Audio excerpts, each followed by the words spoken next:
할렐루야. 우리 하나님의 크신 은혜와 은총이 우리 모두에게 충만하게 임하시기를 간절히 축원합니다. 벌써 9월이 되었습니다. 그러나 무더위는 계속되고 있지만, 그러나 아침 저녁에는 그래도 선선한 바람이 불기 시작하는 것을 봅니다. 아마 9월 한 달도 만만치 않은 더위가 계속될 것이지만, 9월 한 달을 또 잘 견디시면 10월 달은 9월보다는 좀 나을 겁니다. 그런 기대감을 가지고 매일같이 믿음의 삶을 살아가시길 바랍니다.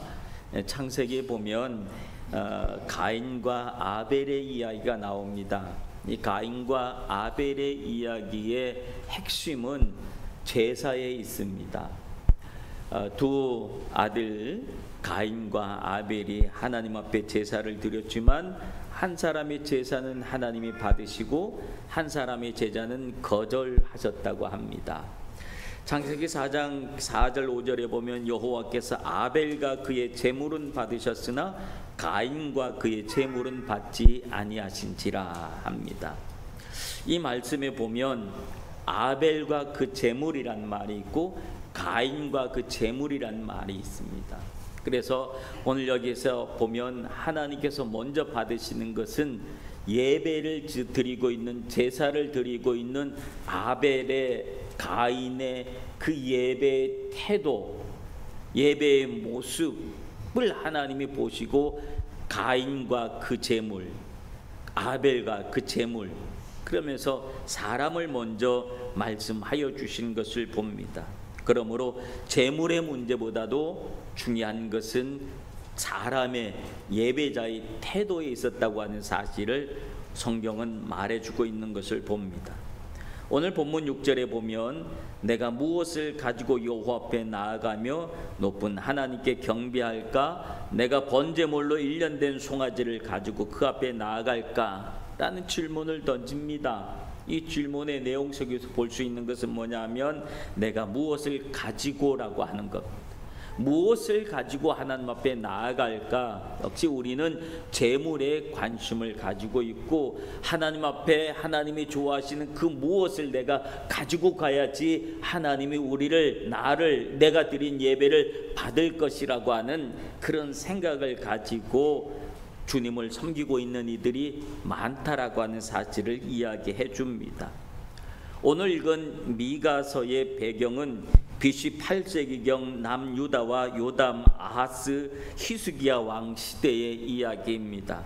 이 시기는 북이스라엘의 멸망과 아람의 멸망, 즉 주요 주변 정세가 급변하던 그때에 미가 선지자가 예루살렘과 사마리아의 부유층의 탐욕과 억압, 그리고 가난한 자들에 대한 착취를 비난하면서 심판을 선포하신 내용이 오늘 본문에 있는 내용입니다. 그리고 이스라엘 백성들이 많은 제사를 드리면서도 정의를 행하지 않는 형식주의에 빠져 있었고, 미가는 그런 죄악들을 지적하면서 하나님의 뜻은, 하나님께서 원하시는 것은 정의를 행하고 인자를 사랑하고 겸손히 하나님과 함께 행하는 것을 강조해 주고 있는 것을 봅니다. 하나님이 기뻐하시는 믿음의 삶이라고 하는 것은 정의를 행하는 것이고 인자를 자랑하는 것이고 겸손하게 하나님을 섬기며 하나님과 동행하는 삶을 하나님은 기뻐하신다라고 하는 내용을 미가 선지자는 선포하고 있는 그런 모습을 봅니다. 우리가 예배를 드리면서 하나님 앞에 날마다 믿음의 삶을 살아간다고 하면서도 우리는 어떤 마음의 자세로, 어떤 믿음의 자세로 우리의 믿음의 삶을 살아가고 있는지를 한번 돌아볼 수 있는 그런 귀한 말씀이 되어지는 줄로 믿습니다. 오늘 미가 선지자는 8절에 보면 여호와께서 내게 구하는 것이라고 말씀을 합니다. 즉 하나님께서 이스라엘 백성, 즉 하나님을 믿는 모든 성도들의 모습 속에서 보고 싶어하는 것이 한 가지 있다라고 하는 사실이에요. 하나님께서 저와 여러분의 모습을 보면서 나는 너희에게서 이것을 보고 싶어하다. 나는 너희의 믿음의 삶의 모습 속에서 이것을 보고 싶어 한다 라고 하는, 하나님이 보고 싶어 하는 그것이 있다라고 하는 이야기입니다. 첫 번째, 하나님이 보고 싶어 하는 것은 무엇이라고 오늘 본문은 말합니까? 그것은 정의입니다. 정의. 정의가 무엇이냐면 그것은 옳은 것을 지키는 삶을 정의라고 말합니다. 근데 그 옳은 것에 대한 정의가 서로들 다 다릅니다. 옳은 것은 누구의 입장에서 어떤 사물을 보느냐에 따라서 그것이 정의로울 수도 있고 아니면 불의한 것이 될 수도 있다라고 하는 거예요. 누가 어떤 입장에서 어떤 일을 보느냐에 따라서 옳음이 될 수도 있고 그름이 될 수도 있다라고 하는 것이죠. 쉽게 얘기하면 사람을 죽이는 행위가 있습니다. 근데 사람을 죽이는 행위는 살인이라고 하는 것이죠. 그런데 그 살인이라고 하는 행위를 어떤 상황에서 보느냐에 따라서 영웅이 될 수도 있는 그런 살인도 있다는 거지요. 전쟁에서 적군을 죽였습니다. 많은 사람을 죽였습니다. 많은 적군을 죽였습니다. 그 사람에게 뭘 살인자라고 얘기할 수 있습니까? 그 사람에게는 전쟁 영웅이라고 하는 그런 칭호가 붙여집니다. 그런데 똑같은 살인을, 사람을 죽이는 행위를 했어도 자기 욕심에 이끌려서 자기 욕구를 채우기 위한 사람을 죽이는 행위였으면 그것은 살인죄가 되어서 반드시 그 삭을 받아야 되는 그런 것입니다. 옳고 그름은 누구의 입장에서 어떤 상황 속에서 보느냐에 따라서 언제나 다 달라진다라고 하는 거예요. 그러므로 누구의 입장에서 보는 옳음, 누구에서 보고 싶어 입장에서 판단하는 정의냐, 이것이 중요한 것입니다. 하나님이 보고 싶어하는 정의는 사람의 입장에서 보고 싶어하는 행하는 그런 옳음의 내용이 아니라 하나님의 입장에서 하나님이 생각하는 정의로움, 하나님이 생각하시는 옳음이라고 하는 것이 있다라고 하는 거예요. 그것은 철저하게 무엇에 근거합니까? 하나님의 말씀에 근거하는 줄로 믿습니다.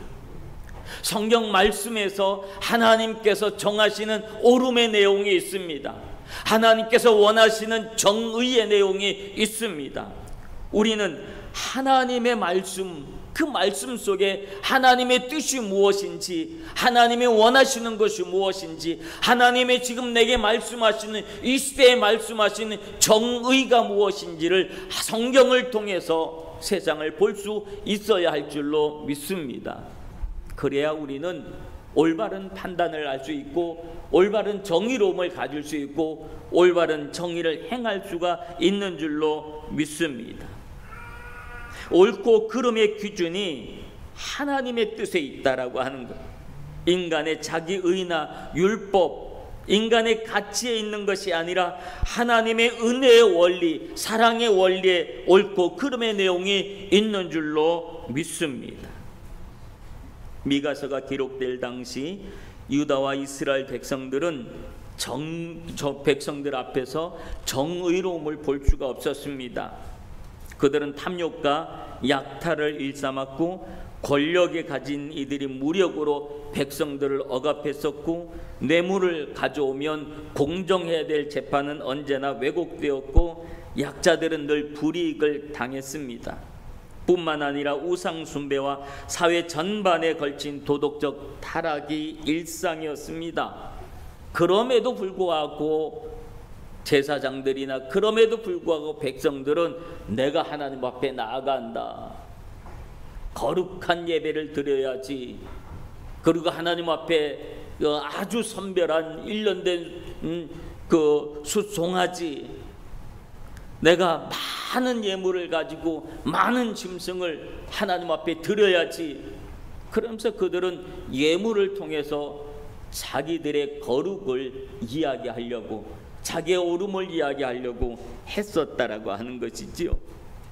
그러므로 하나님은 그들이 그 거룩한 척하는 그 거룩한 척을 하나님은 미워하시고 정죄하셨다라고 하는 사실입니다.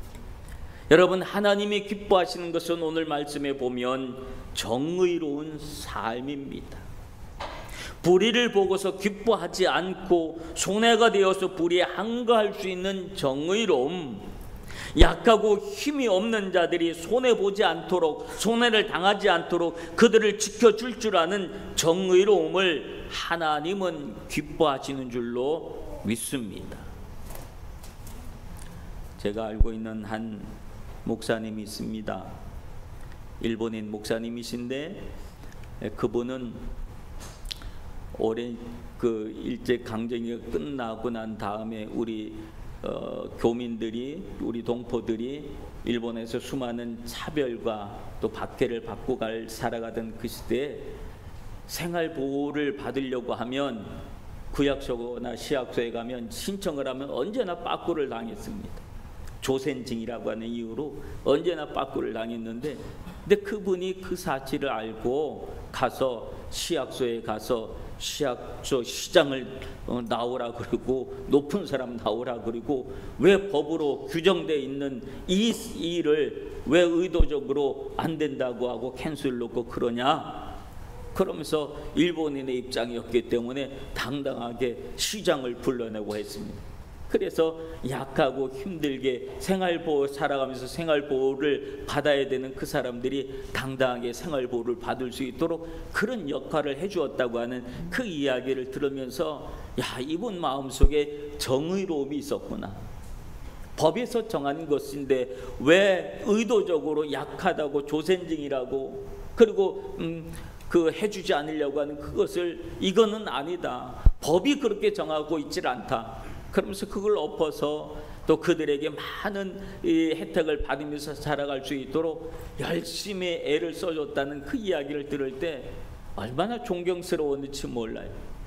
아, 하나님이 이분을 기뻐하시겠구나 싶은 그런 생각이 들었던 적이 있습니다. 여러분, 우리가 행할 수 있는 정의로움이 무엇일까요? 내 약한, 내가 아무것도 힘도 없는 것 같지만 그럼에도 불구하고 내 힘없는 내 모습 속에서도 행할 수 있는 정의로움은 분명히 있는 줄로 믿습니다.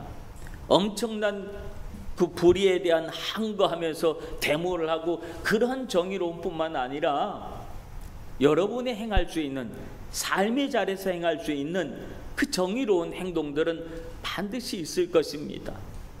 어렵고 힘든 사람을 도와주려고 그 도와주는 것이 옳다라고 하는 생각을 가지고 하나님의 말씀의 고아와 가부를 돌보라고 하는 이 하나님의 말씀의 근거에서 어렵고 힘든 일을 도와주려고 애를 쓰는 그 모습은 정의로움입니다. 하나님은 그러한 모습을 기뻐하시는 줄로 믿습니다. 2001년도에 시노쿠보역에서 술 취한 한 일본인을 그리고 철로에 떨어져 있는 그를 구하기 위해서 뛰어내려서 그 사람을 구하고 결국은 철로에서 올라오지 못한 이수연이라고 하는 이수연 씨의 이야기를 혹 여러분들 기억하고 계시는지 모릅니다. 그 이야기는 굉장히 오래된 이야기였지만 벌써 2001년도에 일어난 일이지만 그러나 일본 사회에 엄청난 충격을 주었던 이야기였습니다. 어떻게 한국인 유학생이 술 취한 사람을 구하기 위해서 뛰어내릴 수 있었을까? 거기에 일본 그 사회 전체에 엄청난 충격을 주었고 결국은 그의 일정을 기르면서 동판을 새겨서 시노쿠보역에 거기 붙여놓고 지금도 기억을 하고 있는 그런 모습들. 그래서 신주쿠에 있는 상인애들이 지금도 돈을 모아서 이수연이라는 이름으로 학생들에게, 유학생들한테 장학금을 지불해주고 있다고 하는 그런 이야기를 얼마 전에 들었습니다.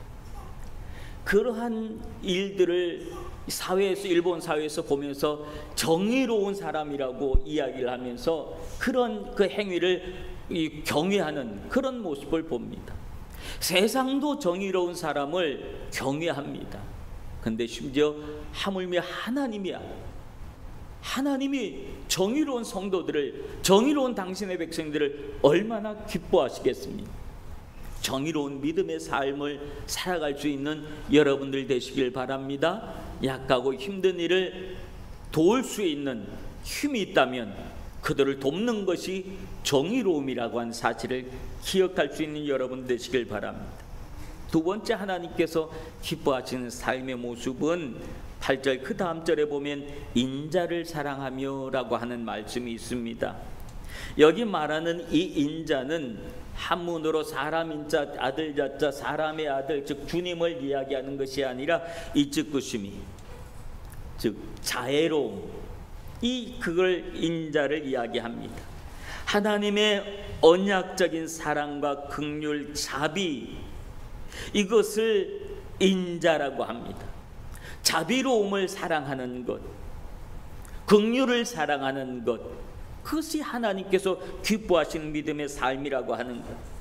마태복음 22장 37절부터 39절에 보면 예수께서 가라사대 내 마음을 다하고 목숨을 다하고 뜻을 다하여 주 너의 하나님을 사랑하라 하셨으니 이것이 크고 첫 번째 되는 계명이요 둘째는 그와 같으니 내 이웃을 내 몸같이 사랑하라 하셨으니 하나님 사랑과 더불어서 내 이웃을 내 몸처럼 사랑하는 이 것이 두 번째 계명이다.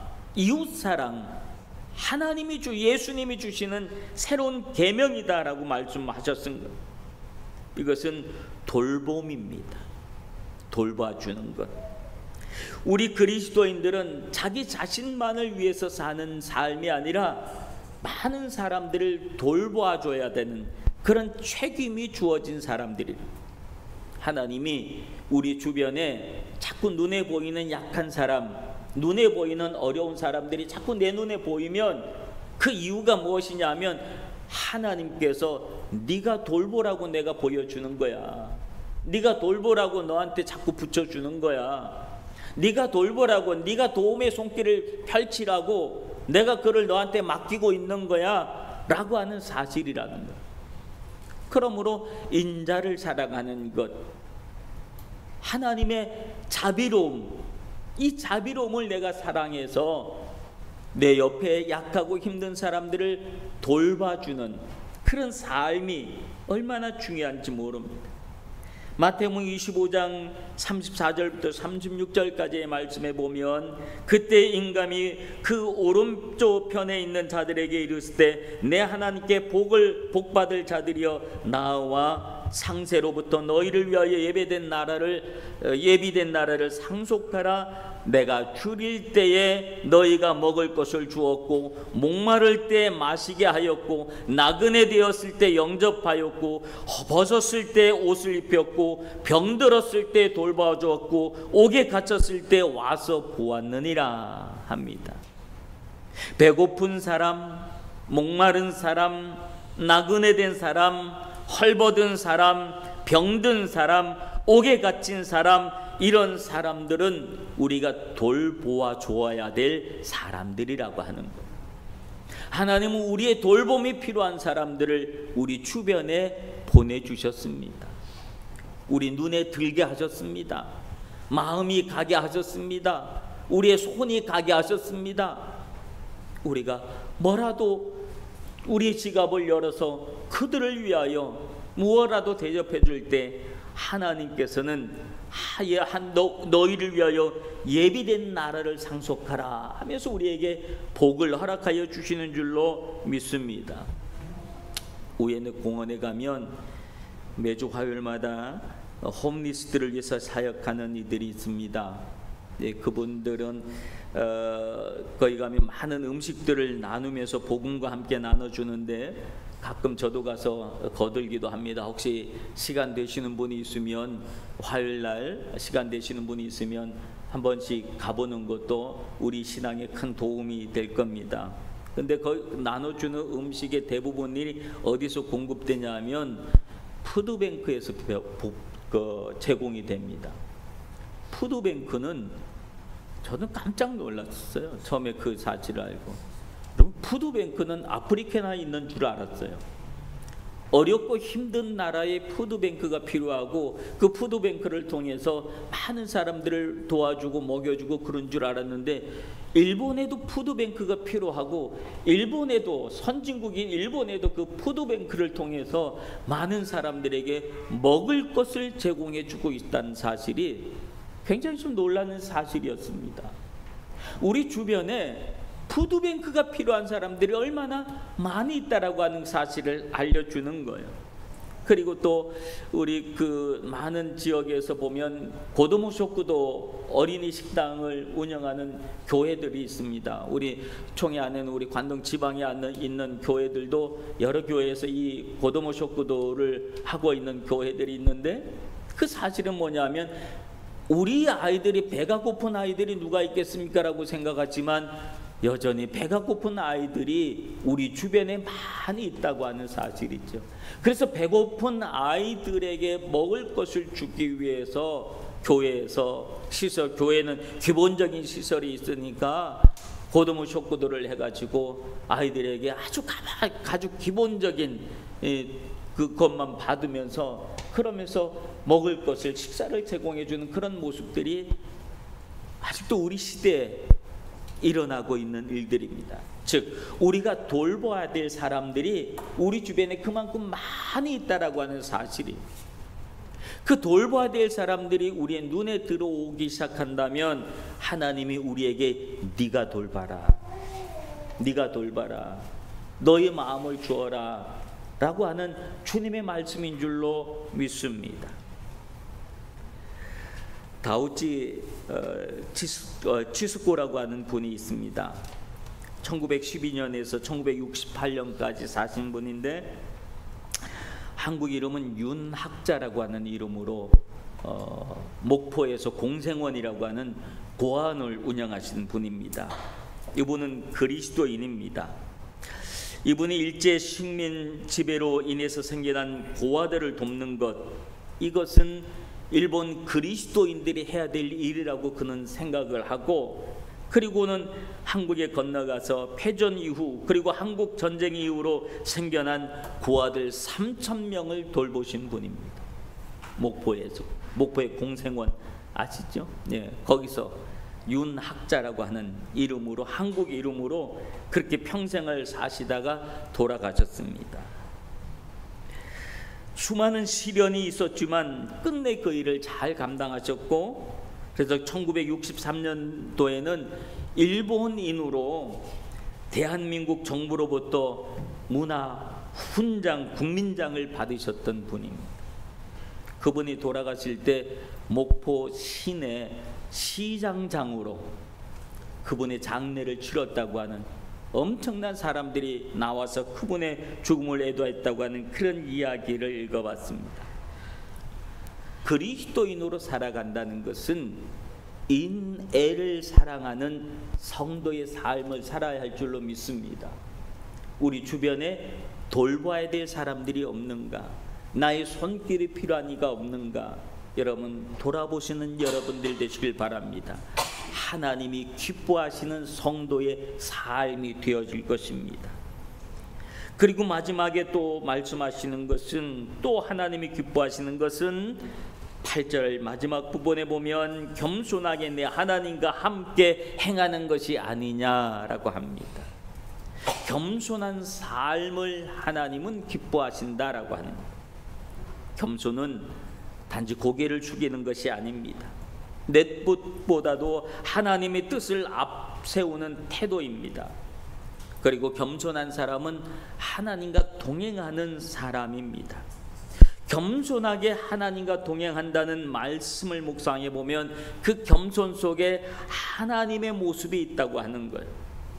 그런데 하나님의 겸손, 이렇게 얘기하면 우리가 조금 느낌이 좀 이상하지 않나라는 느낌을 갖지 않습니까? 하나님이 겸손하실 수 있나? 하나님의 겸손 조금 뭔가 안 맞는 같은 느낌을 갖습니다. 왜냐하면 천지를 창조하신 하나님이신데, 역사의 주관자이신 하나님이신데, 모든 것을 섭리하신 하나님이신데 어떻게 그 하나님이 겸손하실 수 있을까를 생각해 보지만, 하나님의 겸손의 모습을 볼 수 있는 한 가지 사건이 있는데, 그 사건은 뭐냐면 예수 그리스도입니다.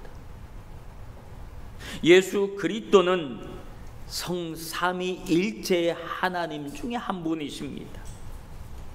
그러므로 예수님의 겸손은 자기 포기의 겸손이셨습니다.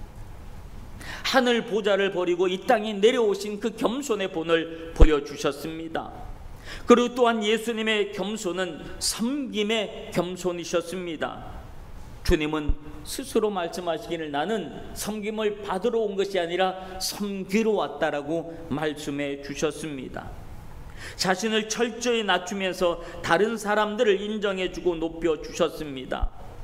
그리고 예수님의 겸손은 다른 사람을 높이는 겸손이었습니다. 어떤 모습으로요? 제자들의 발을 씻겨주시는 모습으로 주님은 겸손을 보여주신 줄로 믿습니다.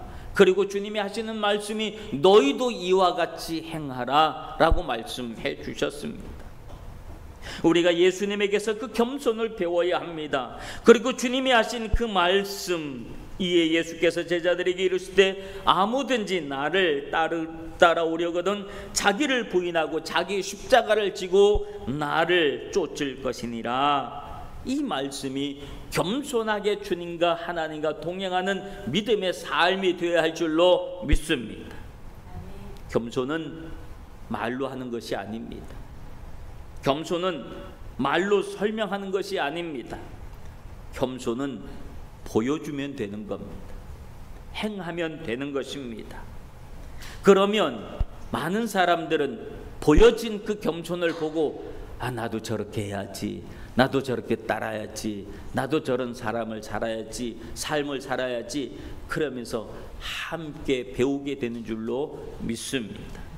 사랑하는 성도 여러분, 성도라고 한다면 하나님이 기뻐하시는 삶을 살아야 합니다. 그것이 맞습니다. 어떤 이는 하나님의 기쁨을 위해서 자신의 삶의 모습을 하나도 바꾸지 아니하고 그저 많은 것을 하나님 앞에 드리면 하나님이 기뻐하신다고 착각하는 사람들도 있는데, 그렇게 생각하고 사는 사람은 하나님을 모독하는 것입니다. 그래서 오늘 본문에서도 말하기를 내가 번제물로 1년 된 송아지를 가지고 그 앞에 나아갈까? 여호와께서 천천의 순양이나 만만의 강물 같은 기름을 기뻐하실까 하면서 송아지와 천천의 수양과 만만의 강물 같은 기름, 이런 것들을 가지고 하나님 앞에 나아가면 하나님이 기뻐하실까? 라고 하지만 하나님은 그런 것을 기뻐하지 아니하신다고 말씀을 하시는 겁니다. 하나님에 대한 오해를 미가 선지자는 지적하고 있는 것입니다. 하나님이 기뻐하시는 성도의 삶은 정의로운 삶입니다. 세상 사람들도 정의로운 사람을 경외합니다. 하나님은 하나님의 말씀에 근거한 정의로움을 가지고 살아가는 성도들을 기뻐하시는 줄로 믿습니다. 하나님은 자비로운 삶을 살아가는 사람을 기뻐하십니다. 우리 주변에 우리의 돌봄이 필요한 사람들에게 우리의 마음을 주고 우리의 손을 주고 우리의 수고와 땀을 주면 하나님은 그 사람을 기뻐하시고 그에게 은혜와 복을 더하여 주시는 줄로 믿습니다. 그리고 겸손한 삶을 살아가는 사람들 하나님은 기뻐하시고 겸손한 자에게 복을 주시겠다고 말씀하여 주신 줄로 믿습니다. 정의는 하나님의 말씀을 기준으로 붙잡는 것이고, 인자는 이웃을 돌보는 사랑이고, 겸손은 하나님과 동행하는 삶의 모습입니다. 우리가 이런 믿음의 삶을 사는 우리 후나바시 교회 모든 성도들이 되어주시길 주님의 이름으로 축원합니다. 기도하겠습니다. 주님, 우리가 주님의 기쁨이 되는 삶을 살아가게 하여 주시옵소서. 하나님의 말씀 안에서 정의롭고 이웃을 돌보는 자비로움과 주님과 동행하는 겸손한 삶을 살아가게 하여 주시옵소서. 그래서 주님이 기뻐하시는 믿음의 삶으로 영광 돌리는 사랑하는 성도들 되게 하옵소서. 예수님 이름으로 기도하옵나이다. 아멘.